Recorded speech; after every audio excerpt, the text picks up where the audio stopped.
morning, everyone. Welcome to the 9th Annual Diversity Conference. We're very excited that you are all here today, and we're really looking forward to sharing this day with you. As you saw from when you registered, we have an awful lot of very, very exciting workshops planned for the day. But before we begin, we want to start our day, as we do every day, with a prayer. So please stand and welcome Father Steele to begin our day.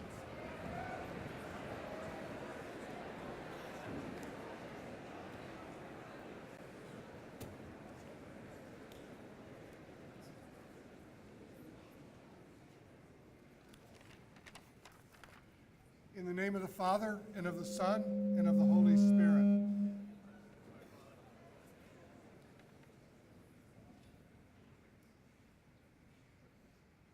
Lord and God, Master of the universe, Creator of both material and spiritual worlds, bless and keep the oneness of humankind, whom you have made in your image and likeness. Let your face shine on all human communities, without respect of race, creed, national origin, gender, or sexual orientation. Grant us the wisdom to be faithful stewards of your splendid creation on earth, living and non-living.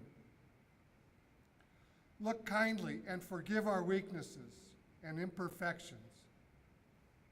And here and now and in the hereafter, guide us towards justice, infusing your grace into our hearts and minds, so that we may be forever worthy of your peace.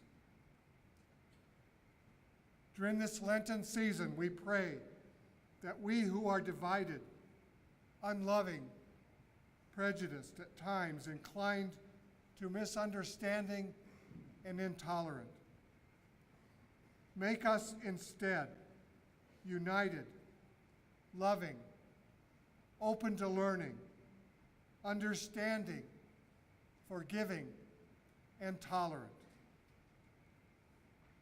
Today especially, may your Spirit be present in us as you are in all peoples. And today, as every day, we dedicate all our thoughts, words, and actions in the name of the Father, and of the Son, and of the Holy Spirit.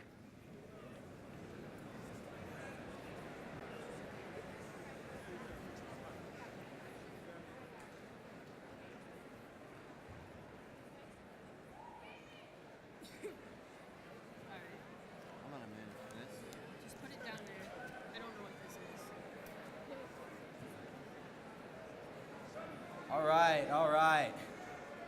Hello, everyone. Go ahead. All right. Hi, guys. Are we quiet? All right. My name is Bailey Harris from the class of 2014. And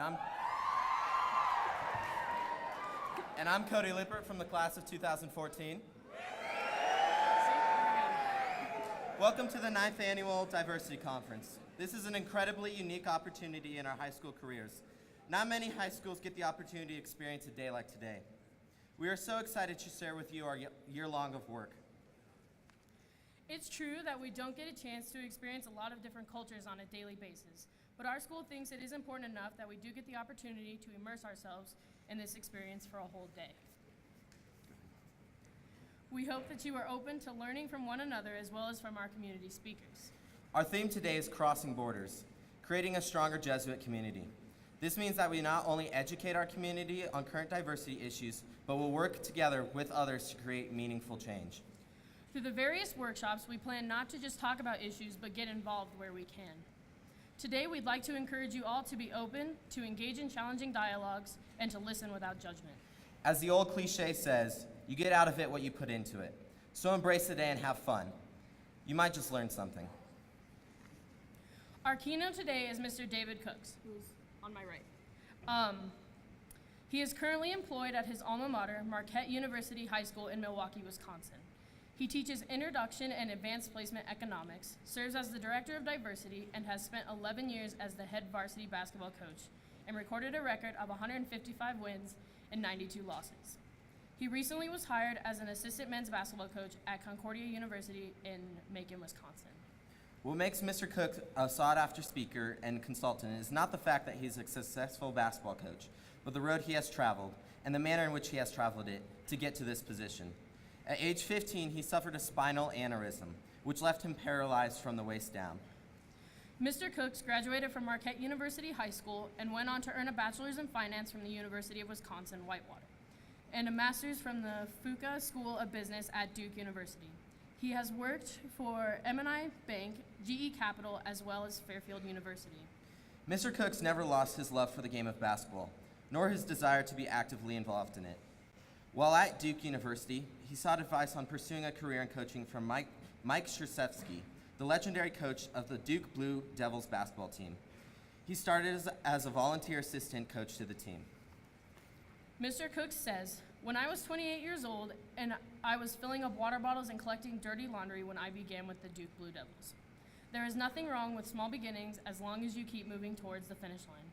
Before leaving Duke, I was in on film sessions, scouting, and all of the practices. I went to Duke for my master's degree. I went there for an education. I had no idea that my education would lead me to the highest level of basketball, but I knew that without an education, I wouldn't go anywhere." As the first African-American varsity head coach in the history of the school, and the first in a wheelchair, he's expecting some doubts. Mr. Cook speaks on the core skills necessary to succeed in a career and on the realities of overcoming obstacles, handling adversity, and dealing with change.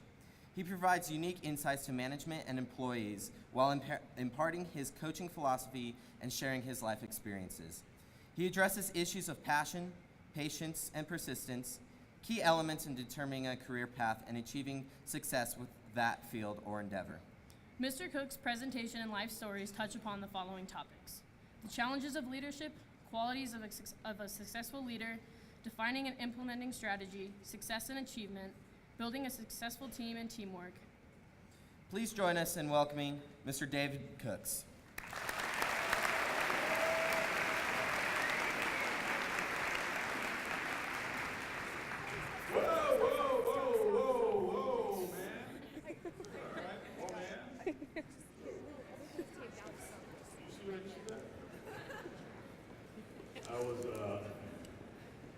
I was wondering if you were going to have me talk behind the podium. That didn't make a lot of sense to me, but I didn't know. Woo! Sweet Caroline.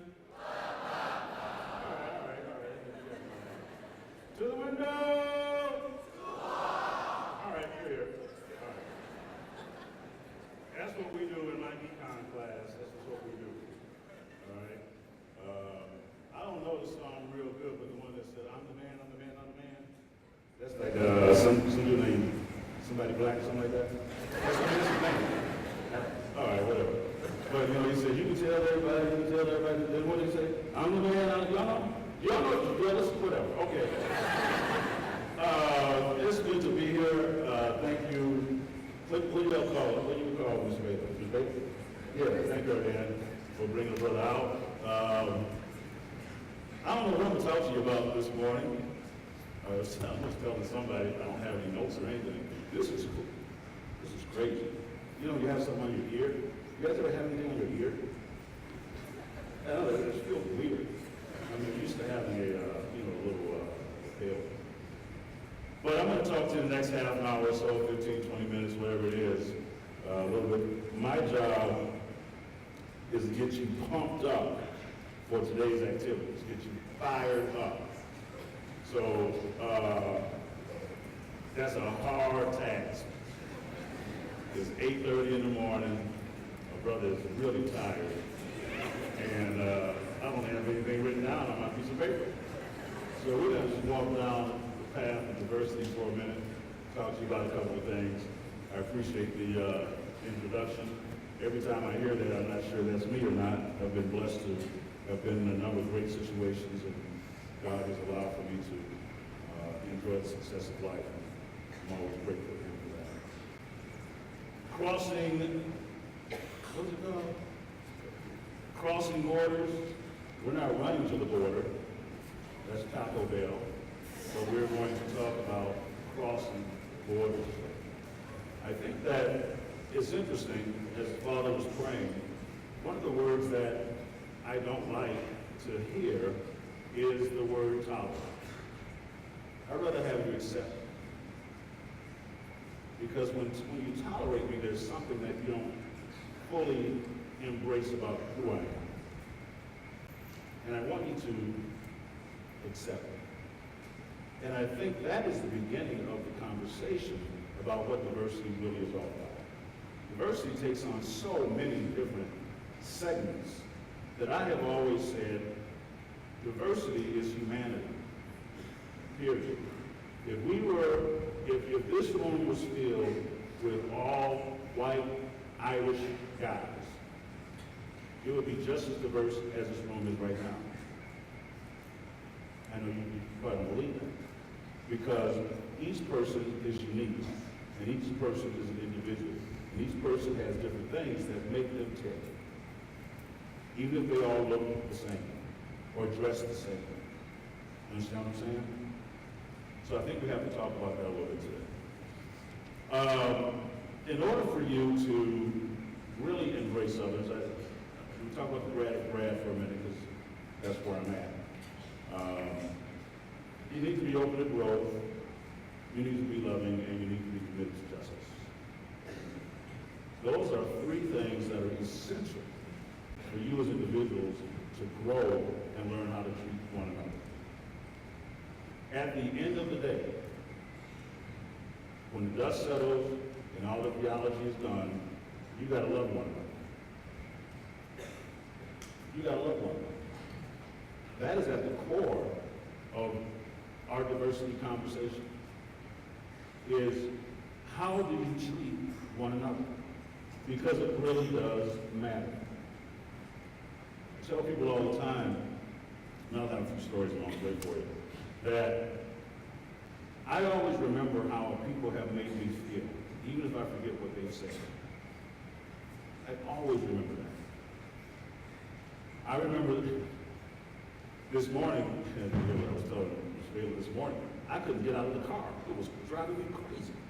I had picked up by one of the ASC guys, and I drive a two-door car because it's a lot of money. I drive a Benz in the summer because I got it like that, and then I drive a Monte Carlo for the rest of the time. We get snow and ice and stuff, all right? But the AMG comes out May 1st, so I have a lot of room and stuff. So today, I got in the car okay, but I couldn't get out of the car. It was crazy. I was like, well, I didn't know what I was going to do. And so, I tried it a couple times, and for some reason, I couldn't get out of the car. I've been getting out of the car I'll be 50 this summer. 35 years, but I know how to get out of the car. But here's the situation, I was stuck. So the pride in me could have just kept trying. But the reality in me said, it's okay, I need some help right now. So I told my man, I said, look man, you gotta grab this great upper body I got, which doesn't seem to be working right now to get me out of the car, and we're gonna, on the count of 3, get it done. And I tell you that story because there are so many things in life, and there's gonna be a time in life where you're gonna have to rely on somebody that you may not actually know. And if you have a beef against them, it may prevent you from getting to your destiny. They mentioned let me talk to you about Duke basketball for a minute. Some of you are like, ooh, yeah, I coached at Duke and all that. That's before you guys were born. That was 1991 to 93. And that's when that's the Kentucky Shot, Leighton or Hurley Hill, and that group. And I remember going to see Coach Coady. I didn't know him, and he didn't know me. But there had been some stuff written about me in a Florida newspaper, and it dealt with how I treated my players. And I went into the office to try to meet Coach K, and he wasn't there. I thought they were blowing me off, because why should they talk to me?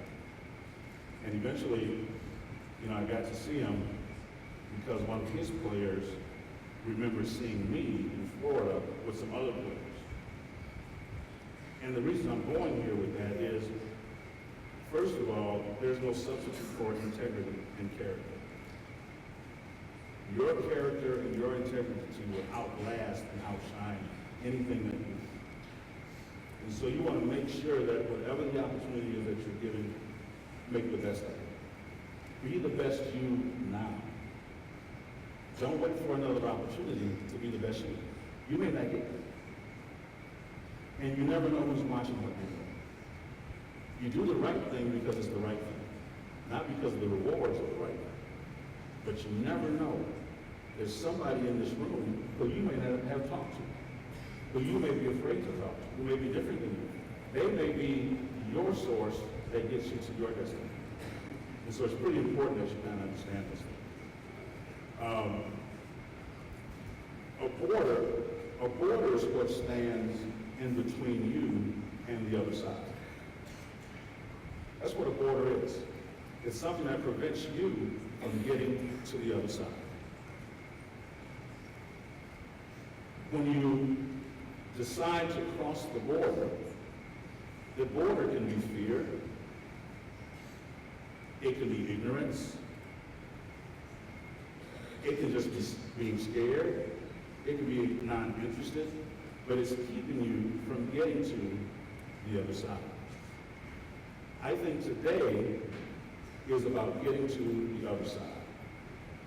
It's taking a look at whatever it is that is causing you to not move forward, to take that today and move that to the side, and then you get to the other side. Does that sound what I'm saying?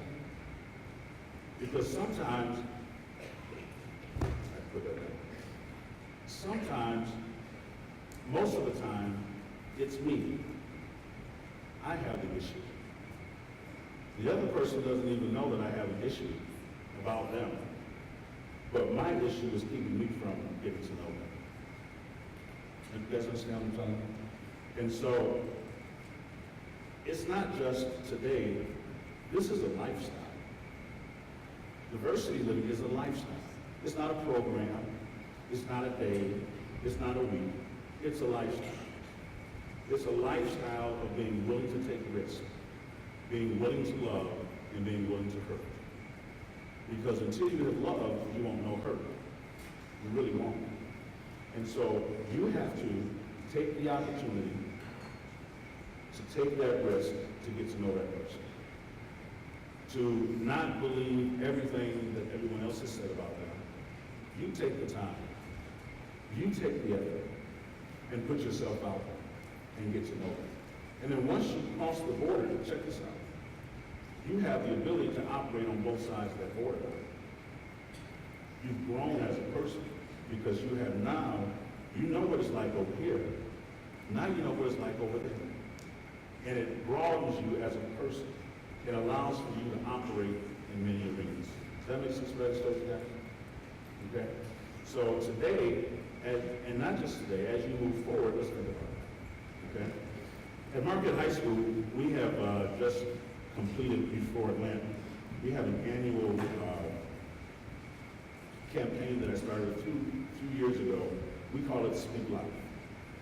And it first started off as a campaign that we did during the Lincoln season that dealt with language and how we talked and what we said to each other. We just finished our Speak Life from this year, and it dealt with our actions. I wanted our school to understand it's not just about what you say, it's about what you do. And I'm going to give you a couple of little phrases that we had at the school that kind of stuck with what we were doing. If I can remember. One of the things that I would send out a daily message to the students, to the faculty. You can never be too nice. Let's just start with that right there.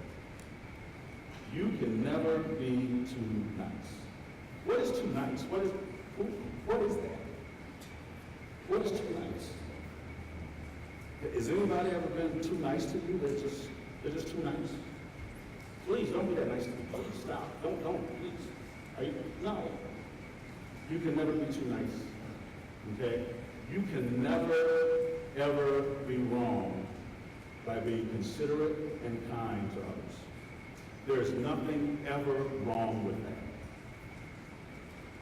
These are lifestyles I'm talking about, lifestyle changes, where you understand that you have the choice of how you respond to anything that happens to you in life.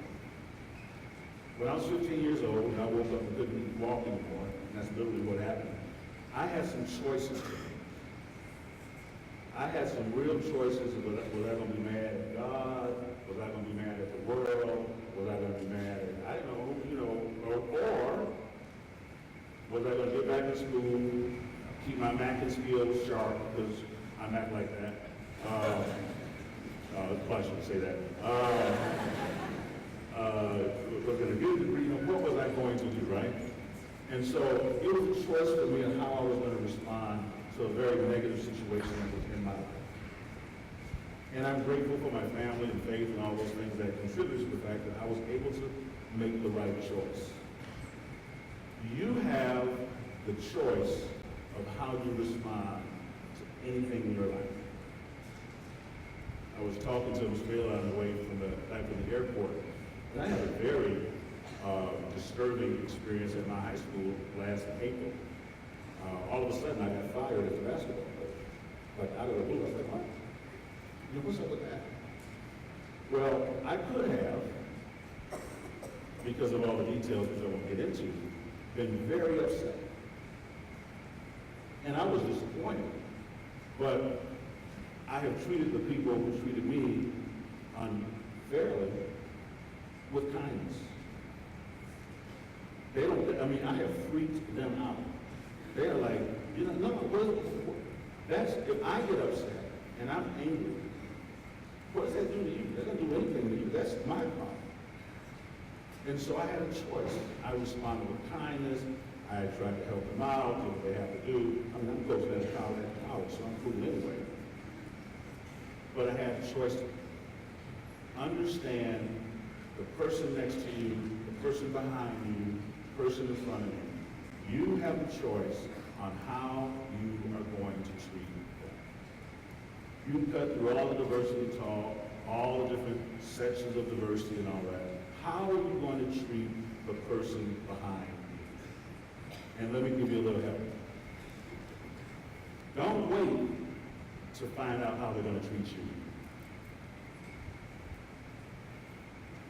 Don't wait to see how they're going to treat you. You should know how you're going to treat people in general. If you treat, Jesus said, love your enemies and pray for those that spitefully use you and all that. All right, that's some real talk. That's keeping it 100, all that, what I say. That's real talk, but that's tough to do. Okay? But I think that's something that as you begin to go down this road and mature, and you're open to grow, and you're committed to justice, and you're loving, it will determine how you treat other people. Make it up in your mind today that it doesn't matter who they are, what they look like, what they've done, that you're going to treat them with kindness. People are looking to be loved. Whether they are black, white, gay, straight, 4.0, 1.0, it doesn't matter. People are looking to be loved. And you have within you everything it takes to do that. And you know something? You're going to feel pretty good about making somebody else feel pretty good. You should try that sometime.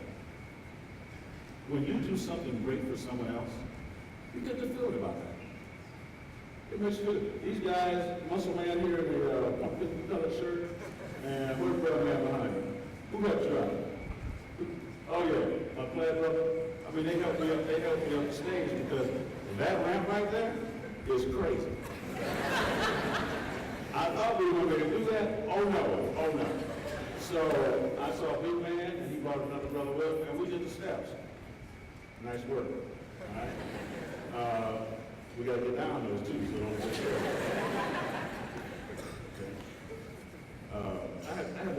can I get my notes, because I need my notes.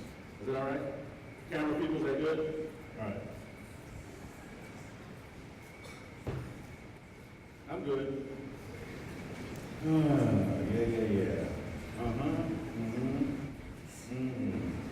Yeah, okay. I'm glad I'm where I want to be. Now, because you have no idea if I have anything written down on here. So I could just be faking you out. You have no clue.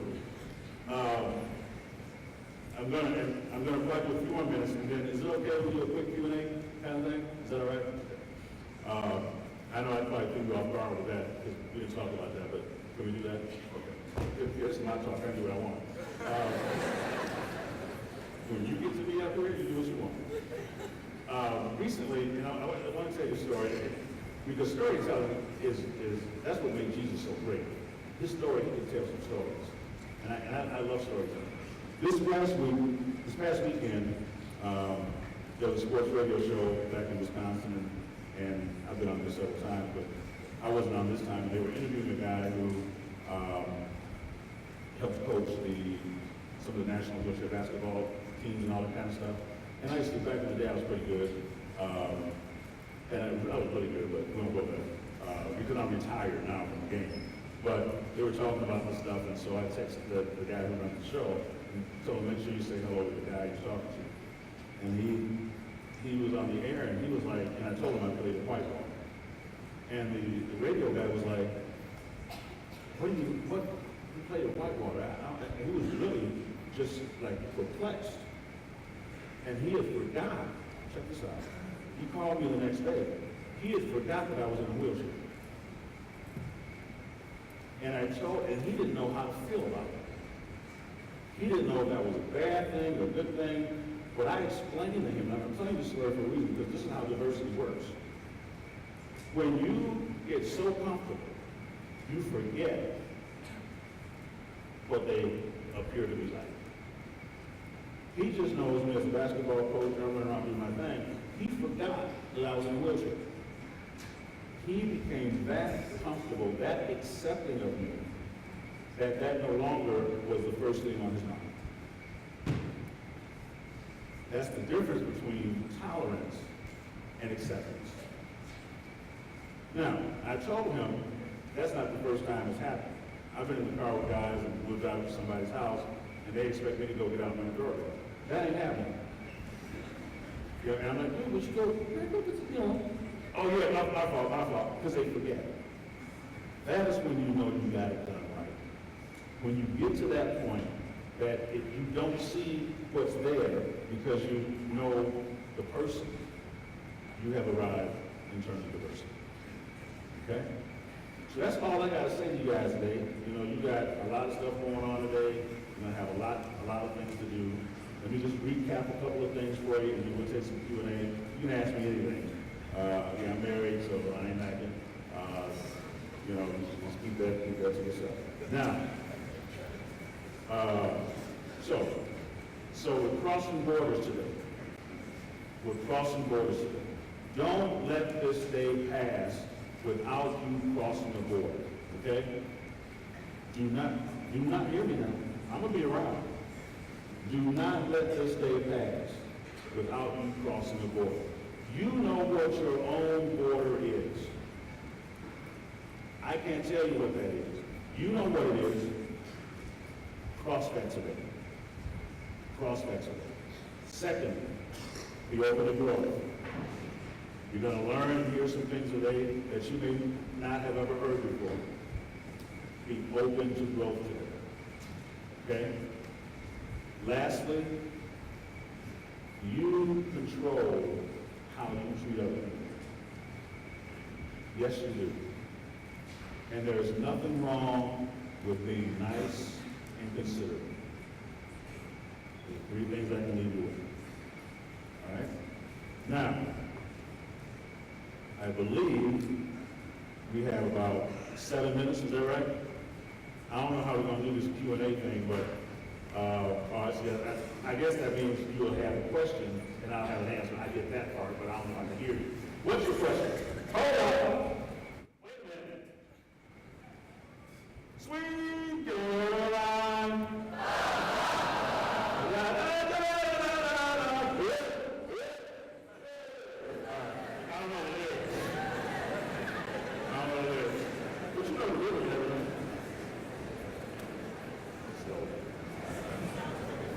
Huh? What'd you say? No, I heard it. All right, I can hear it. I can hear it. I never can't walk, but I can hear it.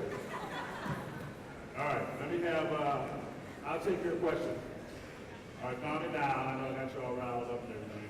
Calm it down, calm it down. I don't work here. Calm it down. Okay, so like I understand. Stand up. Okay, so I understand what you're saying. Uh-huh. You're trying to get to the point where people don't see you in the wheelchair, don't see the color of your skin, blah blah blah. But how do you portray yourself to where you get to that point? Outstanding question. The question on the floor, outstanding. Are you a senior? Yeah. Oh, yeah, of course. Woo! Yeah, I'm class of 1982. Get over that. I graduated. You ain't graduated yet.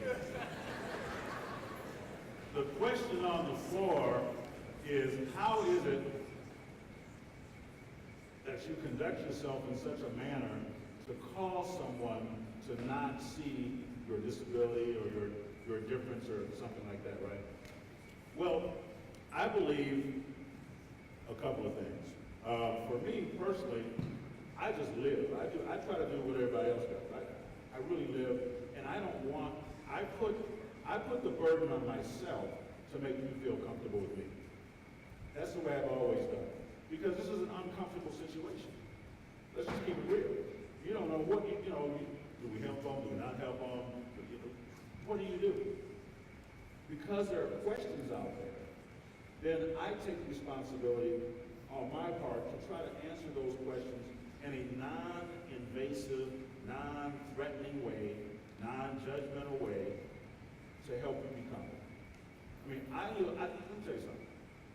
Life has enough stress and problems. I don't need to create it. I really don't need to create a problem for anybody. There's going to be enough of it. I am a solution-driven brother. All right? I'm trying to solve the problem. And if I can do anything to help solve the problem without making you feel bad or anything like that, because you know something? Your journey is going to be your journey. I just want to make sure I make that journey as positive for you as I possibly can. Then I go to sleep at night. I sleep really, really well. Because at the end of the day, I can look at what I've done, and if I screwed some stuff up, I have said, God, I'm sorry, and that's it, I go to bed. But I try to do the right thing. And so I try to make you comfortable with who I am and what I am, and I'm real about it. I mean, I gotta put my pants on different, I gotta get in out the car different. I'm not gonna hide all that from you, but I'm not gonna magnify to the point where you get so freaked out that you're not gonna hang around. There's balance in all things. Balance in all things. Does that answer your question? Woo! She said, woo! I don't know what that means. I guess that's yes. In 2014, that's an answer. Serious? Anyone? Come on, hit me up. Give me some questions. I got a few more minutes now. I can't sing that many songs. Any other questions? Oh, yes. Front row here. Okay, so my question is when you were 15 and you actually, you found out you walked, how did you work with that and how did you finally accept to do this task? All right, the question is on the floor. Are you a student? Are you a student here? Yes. Okay, good. I don't know. I'm not going to say what I was going to say, but the question is, at age 15, how did you deal with the whole not walking thing, and how did you kind of come to an acceptance or understanding of it? I don't have all this time to talk about it, but there were a couple of things. At the age of 13 years old, I literally gave my life to Christ for him to run. And that was a conscious choice I made when I was 13. And I said to him, good, bad, in and out, blah, blah, blah. Because I just knew that's what I wanted. So at 15, when this hits, bam, I'm like, wait a minute, God, I signed up for this. I signed up for the nice part. I ain't signed up for the bad part. But I remember wanting to just make sure that whatever was going to happen, I wanted some good to come out. And I also knew that God was always with me, even in the middle of this. And so from there, I've never accepted it totally. I tell people this all the time. This is my talk. You ain't got to like what I say. I told people, I still think I can walk any moment. At any moment, a miraculous move of the presence of God can come, and I can be up running around here. And I believe that. You don't have to believe that. That's what I believe. It's my talk. You ain't got to believe that. So I live with the expectation of greater all the time. All the time. I don't live just in this right now. I live beyond where I am. And I have hope. When you take hope, you bring the preacher out. When you take hope away from people, they become discouraged and despondent about life. Hope causes you to go beyond your circumstances and believe beyond where you are to a whole other dimension of life. And so I just said, all right, God, this is how we're going to do this. You need to help me, and I got it. My prayer then, and I'll never forget this, I said to God, I said, you know something? I know this is not a realistic prayer, but could I please be the last person that has to go through this? I didn't want anybody else to have to deal with what I was doing. That was my prayer to God. And I knew that wasn't realistic, but that was my heart. Because I didn't want anyone else to have to struggle to do those things. I didn't know where they were. You understand what I'm saying? And so, in all of it, and I had a bunch of buddies that didn't make it. I mean, I buried a lot of guys, and guys got caught up in drugs and stuff.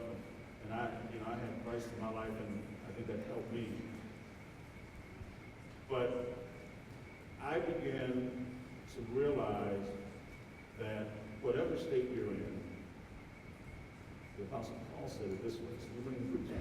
I learned how to abound and abase. When I got something, I know how to eat pinto beans and rice. I know how to drive a Mercedes Benz. Okay? In whatever state I'm in, I've learned to be content. Contentment is something you learn. And I've learned to be happy with every day of my life.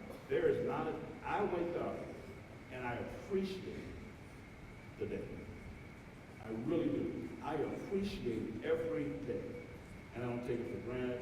And I try to do the best I can in that day. And I know that I didn't realize that 35 years ago, I would be coming and talking to you. I didn't know that 35 years ago. I didn't know I would post that food. I didn't know I would have an MBA. I didn't know I'd be I didn't know all that. But I kept moving with purpose in mind. And that's how I got it. It's a struggle. Let me help you. Walking is much better. Trust me when I tell you. I would love to just dunk on somebody right now. Just flush it, just bam, and talk to them. Get up, I would love to do that. Okay? So I'm not unrealistic. But I also know that all things work together to the good for those who love God and are called according to his purpose. And I want some good out of my life. Whatever, as long as I have on this earth, I want there to be some good that I was able to do with my life. And I think that's what's kept me going. Our family's good. My family's great people. I mean, I have strong, good friends. There are guys that I hang out with now who used to drive me. I never forget this stuff. Because I couldn't drive right away. I drive out of Missouri, and they would take me to and from the football games and all that kind of stuff in high school. I'm still close friends with those guys now.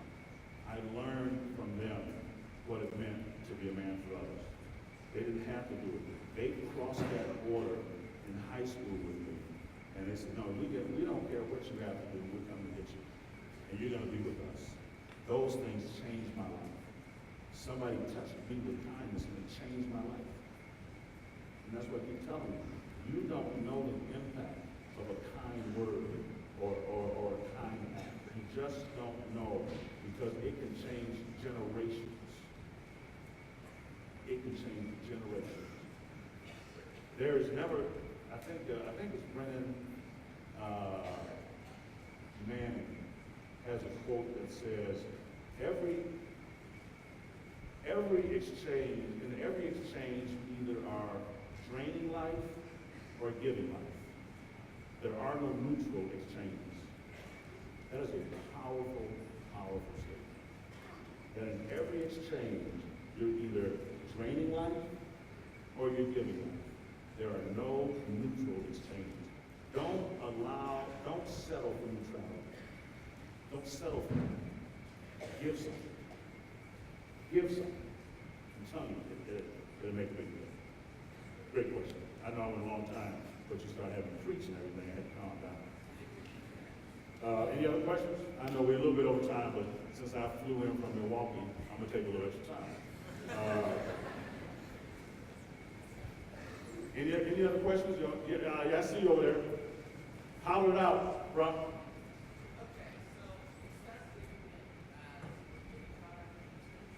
You have to come down. Come on down, man. I can't hear anything.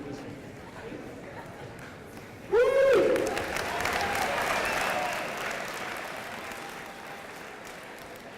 All right, now, don't get too close because I'm like kryptonite. If you get too close, brother, get a clock on us.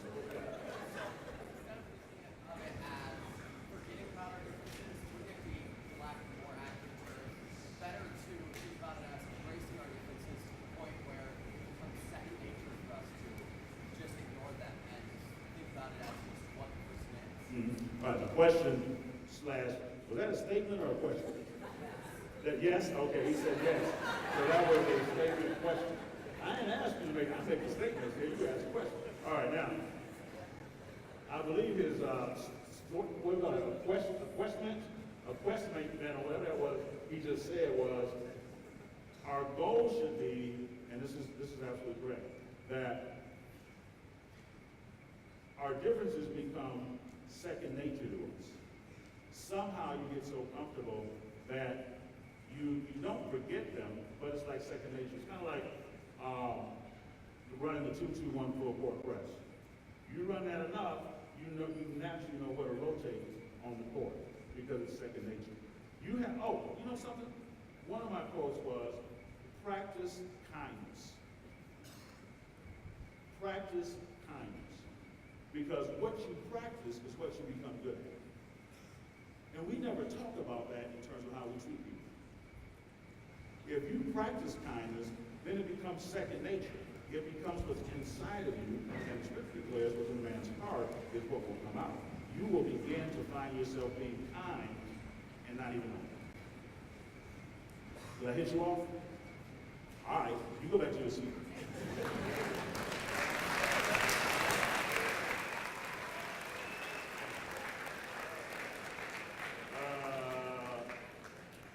Y'all have questions over here? Y'all have questions over here? Yeah, I knew you would.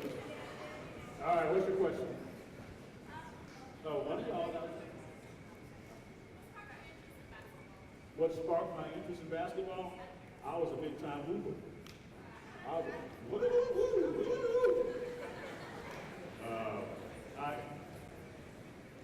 I would, just so you know, on the real, I love playing basketball. Oh, sorry. The question was, what sparked my interest in basketball?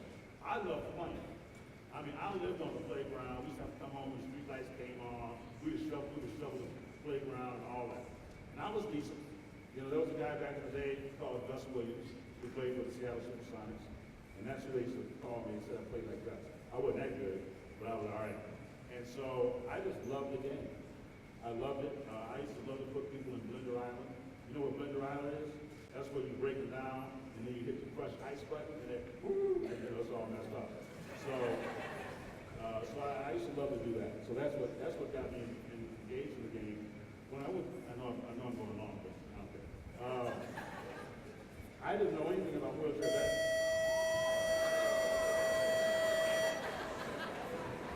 What was that? What was that? Oh, that was a bell. All right, we're gonna do that now. I'm almost done. Oh yeah, back to the wheelchair. I grew up in the projects, and I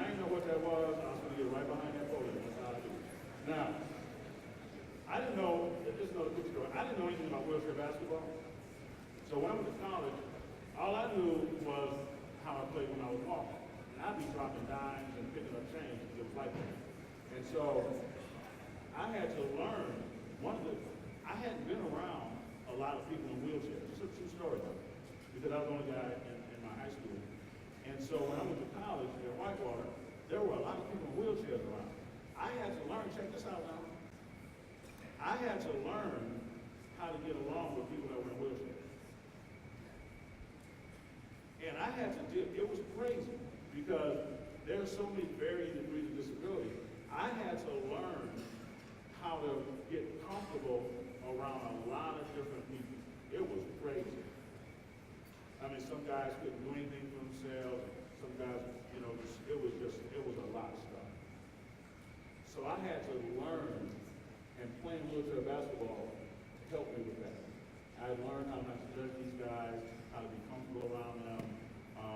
I had to go through that process. That's a whole nother story for another speech, but yes. One more.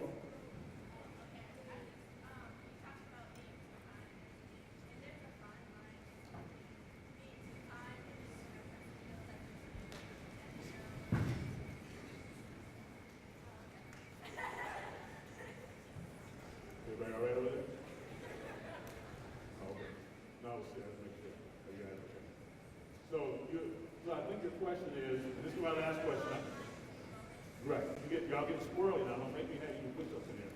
Now, the question is, there's a fine line, she says, between being taken advantage of and being too kind.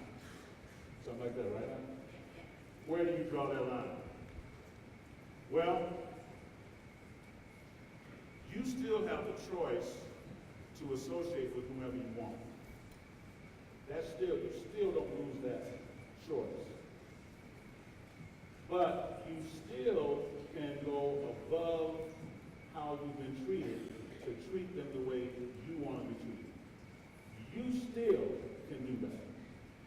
You still have the power to do that. And that can change their lives and yours. So take advantage of me, abuse me, whatever you want to call it. Take advantage of me. I don't know what that means. But I'm still going to treat you the way I want to be treated. Because you reap what you sow.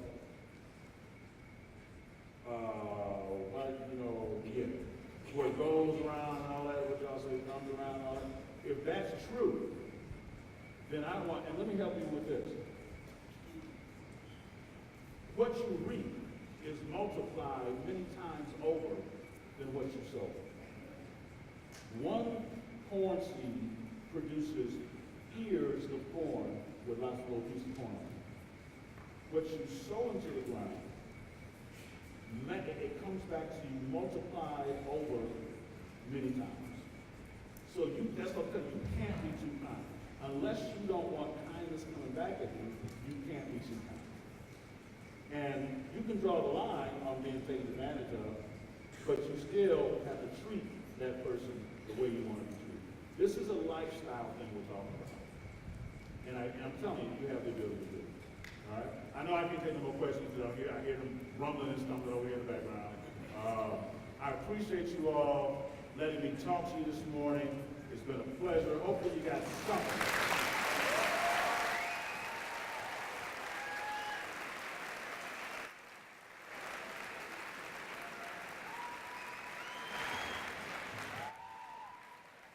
All right, let's give it up for Mr. Cooks one more time.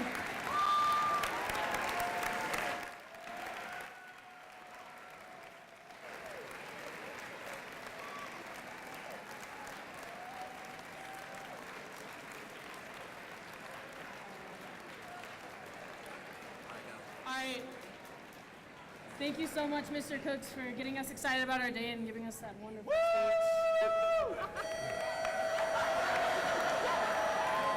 All right, at this point, you're going to go to your first workshop on your schedule.